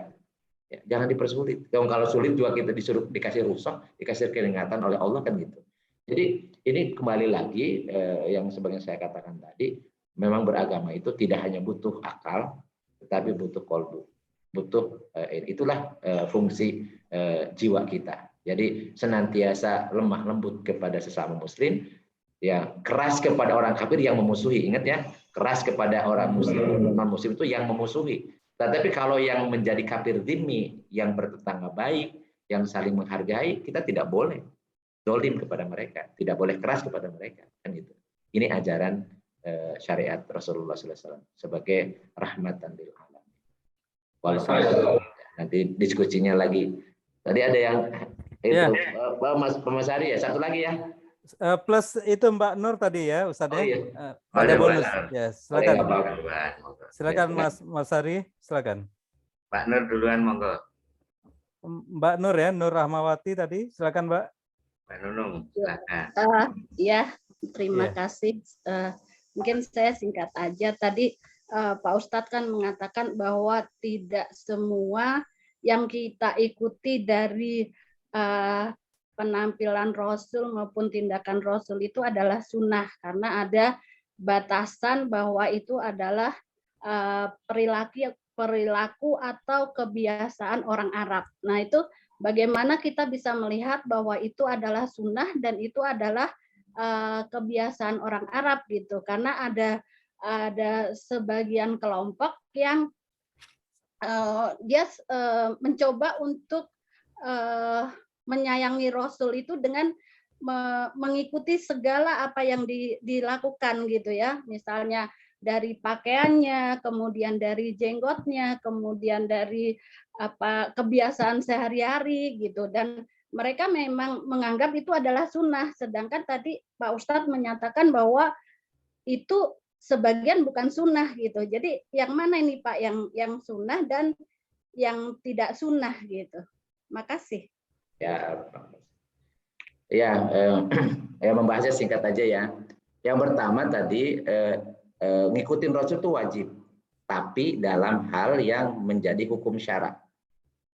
Tetapi yang bukan hukum syara, hukumnya mubah. Mubah itu boleh. Tetapi kalau yang khusus untuk Rasul malah haram, nggak boleh. Seperti tadi misalnya, walaupun punya, saya mau mengikuti sunnah Rasul, misalnya poligami 9, nggak boleh, haram, malah dosa, bukannya dapat pahala, kan gitu ya. Kemudian misalnya tadi saya mau puasa wisol, tidak berbuka, jadi terus 2 hari berturut-turut, misalnya mati geni, macam-macam gitu ya. Justru berdosa, bukan dapat pahala. Malah kita dapat pahalanya kalau takjil, menyegerakan berbuka, gitu kan. Kemudian makan sahur gitu ya, itu dapat berkah malah. Kemudian misalnya tadi saya mewajibkan pada diri saya untuk sholat tahajud misalnya, nggak boleh, karena wajib itu untuk Rasul saja, untuk umatnya ini nafilah. Al-Qur'annya mengatakan nafilatan laka gitu ya, sebagai tambahan, sebagai ibadah sunnah. Jadi yang khususnya malah nggak boleh, berdosa jadi. Nah, mana yang sebagai jibiliyah, yang manusiawi? Contoh misalnya, Rasul itu pasti pakai bahasa Arab. Apakah kita harus ngomong bahasa Arab sehari-hari? Enggak harus. Tapi kalau saya mah pengen sebegitu Rasul ya bahasa Arab. Iya, kalau yang diajak bicaranya ngerti bahasa Arab, monggo, nggak ada masalah. Boleh-boleh aja. Silakan Anda mau ngomongnya ente antum macam-macam sehari pakai bahasa Arab. Tapi kalau ngomong misalnya sama udah Daniel pakai ngomong bahasa Arab, kan bingung Danielnya, karena nggak ngerti gitu kan. Ini ngikutin yang nggak sunnah boleh kok, boleh gitu. Itu. Dan kemudian misalnya jenggot seperti saya nih, berjenggot kan, ada jenggotnya nih selama pandemi ini, dulu dicukurin. Jadi ini kenapa? Ya karena saya ternyata bagus ya. Kemudian tadi saya coba untuk nyukur kumis, jenggot ya, ngikutin itu. Tapi kalau misalnya orang tidak punya jenggot, karena memang tidak keluar secara genetik, nggak ada jenggotnya, bukan berarti harus beli obat jenggot untuk kemudian keluar jenggot sebagai sunnah. Kalau ngikutin boleh, nggak ngikutin juga nggak apa-apa. Kenapa? Ya karena sunatullah kayak gitu. Ibu-ibu apalagi nggak boleh ada jenggotnya, malah aneh gitu kan. Jadi contoh itu yang sipit-sipit kan, manusiawi. Ya, berbahasa termasuk makannya ya. Makan Rasulullah pakai, memang ada sebutkan dalam hadis misalnya 3 jari. Ya 3 jari kalau makan kurma, makan roti, ya ikutin gitu, ngapa? Tapi kalau makan bakso jangan pakai 3 jari dong. Susah kan, gimana? Makan sayur asem misalnya kan susah. Nah gitu ya. Ya contoh-contoh itu karena memang makannya kebetulan Rasul itu makan yang padat, tidak makan bakso. Ya, tapi berarti kita harus ngikutin makanannya Rasul? Ya enggak, makan Rasul itu enggak. Apa kita boleh misalnya makan bakso, makan bakmi, makan macam-macam gitu? Zaman Rasul enggak ada. Boleh, enggak ada masalah. Bahkan makan nasi pun Rasul enggak pernah makan nasi. Enggak pernah, enggak ada sawah di sana. Ya, IPB-nya juga belum berdiri kan. Ya, yang bikin itu, yang petani-petaninya juga belum dibina kan gitu ya. Jadi contoh-contoh lah. Hanya kita secara manusiawi gampang-gampangan lah, bodoh-bodohan kita tahu ini yang sifatnya manusiawi, yang jibiliyah ini yang masuk dalam hukum syara atau menjadi dalil syara. Kurang lebih seperti itulah, Mas. Ya, jadi nanti panjangnya Mbak nanti Mbak Nur. Gak apa-apa lagi belajar bahasa Arab, nanti kita ngobrol juga nggak apa-apa. Silakan. Ya. Penutup dari Mas Ari, silakan Mas. Alhamdulillah, rasanya aku agum sekali. Assalamualaikum Ustaz. Waalaikumsalam. Kawan-kawan semua. Rasanya adem banget aku. Ketemu Pak Sam ini, Pak Samsudin ini. benar memang ada di tinggalnya di mana, Sukabumi ya, adem ya. Kebetulan ada anak saya juga di samping saya ini. Assalamualaikum Pak Samsudin. Waalaikumsalam. Udah lulus. Siap. Lulus Pak Samsudin. Siap. Lapor udah lulus. Amin. Alhamdulillah. Anak saya laporan duluan. Terima kasih kesempatannya. Kalau yang ada 2 pertanyaan, yang pertama tadi sudah dijawab sama Pak Ustadz, sehingga saya nggak perlu tanyakan lagi. Oke, tanya dengan 4 sampai 9 tadi. Yang kedua yang ingin saya tanyakan terkait dengan manusia ini kan tidak luput dari ujian dan cobaan, termasuk sakit dan lain sebagainya. Nah, ada di dalam hadis, saya mohon penjelasannya nih Pak Ustadz. Hadis riwayat Bukhari Muslim, tidaklah menimpa seorang mukmin satu kepayahan pun, tidak pula sakit yang terus-menerus, tidak pula kecemasan, kesedihan, gangguan, dan tidak pula kesusahan sampai duri yang menusuknya. Kecuali dengan semua itu, Allah menghapuskan kesalahan-kesalahannya. Saya mohon penjelasannya, pencerahannya. Apakah ini termasuk juga bagian dari syafaat yang dijanjikan oleh Rasulullah, atau langsung hak prerogatif dari Allah SWT? Mohon pencerahannya. Baik, jadi ujian hidup ini adalah ujian. Walladzi khalaqal mauta wal hayata liyabluwakum ayyukum ahsanu amala.